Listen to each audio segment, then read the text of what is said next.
Welcome to the Learning Pines YouTube. We hope this video helps.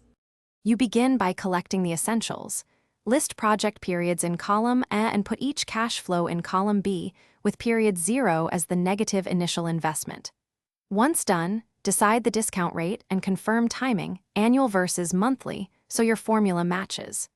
Open a new sheet, label period and cash flow, and type values.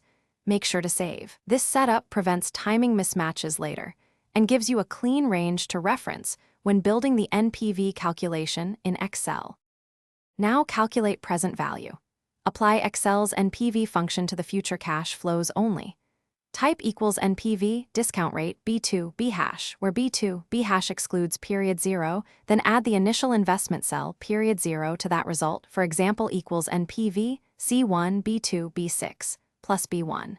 Make sure discount rate matches period units. Convert annual to monthly if needed. Use absolute references like $C $1 and $B $2, $B $6. Finish by formatting the NPV cell as currency and interpret the sign.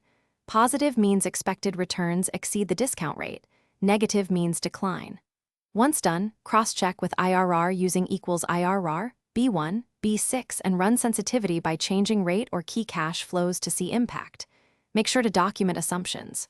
Troubleshooting tip: if NPV looks wrong or hash value appears, confirm your ranges exclude period 0. The rate unit matches cash flow periods, and cells contain numeric values. Fix those and recalc.